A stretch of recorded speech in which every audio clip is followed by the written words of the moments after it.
SC ST వర్గీకరణ తీర్పును వ్యతిరేకిస్తూ తలపెట్టిన భారత్ బంద్ కు రాజానగరం నియోజకవర్గం కోరుకొండలో బస్టాండ్ సెంటర్ నుండి లక్ష్మీ నరసింహస్వామి ఆలయం వరకు భారీ ర్యాలీ మాల మహానాడు ఆధ్వర్యంలో నిర్వహించారు.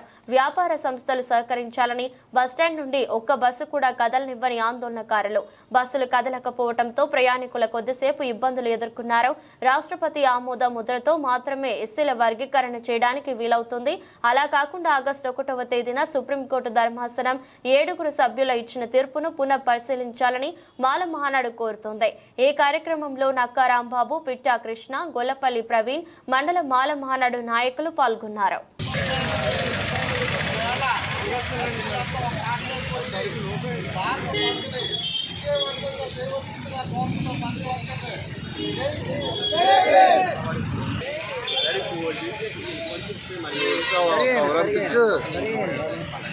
अरे सरी దండ సరి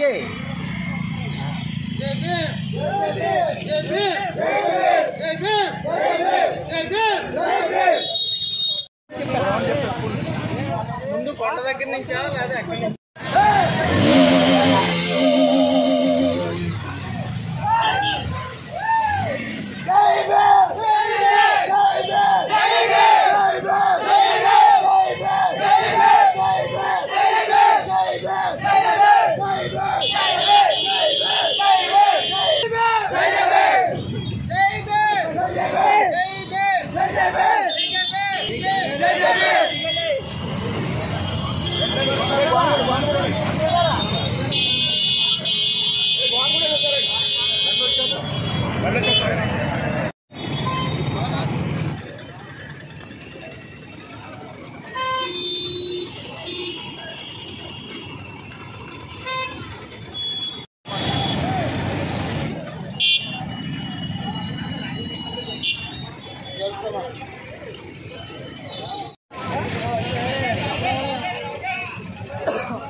ఇప్పుడు చేసిన వాళ్ళకి చెయ్యాలా? కోరుకొండ మండలం నుంచి ఈరోజు దేశం మొత్తం మీద చూసినట్లయితే ఎస్సీ వర్గీకరణ వ్యతిరేకంగా పోరాటంలో భాగంగా కోరుకొండ మండలం నుంచి దళితుల ఐక్యతగా మేము ధర్నా చేయడం జరుగుతుంది. ఈ దళితులు నిజంగా చాలా మాదిగలు అందరూ కూడా ఒక ఉమ్మడి కుటుంబంగా ఉండేవారు గతంలోనూ. ఇప్పుడైతే ఓట్ బ్యాంక్ రాజకీయం చేసి ఈ ఓట్ బ్యాంక్ రాజకీయాన్ని వాళ్ళ లబ్ధి కోసం పార్టీలకి అతీతంగా మమ్మల్ని వాడుకుని మమ్మల్ని దరిద్రులుగా చిత్రీకరించి రాజకీయం చేస్తున్నారు. దళితుల మధ్య గొడవలు సృష్టిస్తున్నారు. డాక్టర్ బిఆర్ అంబేద్కర్ గారు అన్ని కులాలు అన్ని మతాలకి అతీతంగా రాజ్యాంగాన్ని రాయడం జరిగింది. ఈ రాజ్యాంగం రాయడం ఆషామాషి పని ఏం కాదు. 2 సంవత్సరాల 11 నెలల 18 రోజులు పట్టింది రాజ్యాంగం రాయడానికి. ఈ రాజ్యాంగం రాయడానికి రాజ్యాంగంలో సవరణలు చేయడానికి కూడా కొన్ని ప్రతిపాదనలు కూడా ఉన్నాయి. అయితే ఈ మోడీ ప్రభుత్వం కానీ ఎన్డీఏ కూటమి కానీ ఈ కూటమి ప్రభుత్వాలు ఎస్సీ వర్గీకరణ చేయడానికి ఏ విధమైన రైట్ లేదు. సుప్రీంకోర్టు తీర్మానం కూడా తప్పని చెప్పడం జరుగుతుంది. 24 మంది బెంచ్తో సుప్రీంకోర్టులో బెంచ్ని ఏర్పాటు చేయాలి. అలాగే రాజ్యసభలోను పార్లమెంట్లోనూ కూడా బిల్లు పాస్ అవ్వాలి. ఇలాంటివన్నీ ఏమీ చేయకుండా పార్టీలకు అతీతంగా ఎస్సీ వర్గీకరణ చేయడం చాలా దురదృష్టకరం. ఈ భారతదేశంలో ఉన్న దళితులందరూ బీసీ మైనార్టీ వర్గాలందరూ కూడా 100% దళితులు బడుగు బలహీన వర్గాల వారు ఉన్నారు. ఈ భారతదేశంలో జాతీయ సంపద 70% బడుగు బలహీన వర్గాలది. ఈ బడుగు బలహీన వర్గాలు ఈ సంపదను కూడా ప్రతి కుటుంబానికి 5 ఎకరాలు చెప్పినా ఇంటికి 2 ఉద్యోగాలు చెప్పినా ఇవ్వాలని చెప్పేసి కొత్త ఉద్యమాన్ని ప్రారంభిస్తాం. ఈ దేశం మొత్తం మీద ఈ రాష్ట్రం మొత్తం మీద ప్రభుత్వాల్ని కూలగొట్టి పరిస్థితి తెచ్చుకున్నారు. కాబట్టి మళ్ళీ కొత్త ప్రభుత్వాన్ని కొత్త ఆలోచన విధానంతో కొత్త మార్గాలు ఎత్తుకుంటూ ఈ భారతదేశంలో ఉన్న దళితులు మైనార్టీస్ బీసీ అందరూ కూడా ఐక్యతతో ముందుకు సాగుదాం. ఈ ఉద్యమం ఇక్కడతో ఆగేది లేదు. దీన్ని రాష్ట్ర వ్యాప్తంగా కానీ దేశవ్యాప్తంగా కానీ ముందుకు తీసుకెళ్తాం. పోలీసు వాళ్ళు కానీ ప్రభుత్వాలు కానీ అధికారులు కానీ మా మీద ఒత్తిడి తెచ్చినా మేము చచ్చిపోవడానికైనా సిద్ధంగా ఉన్నాం.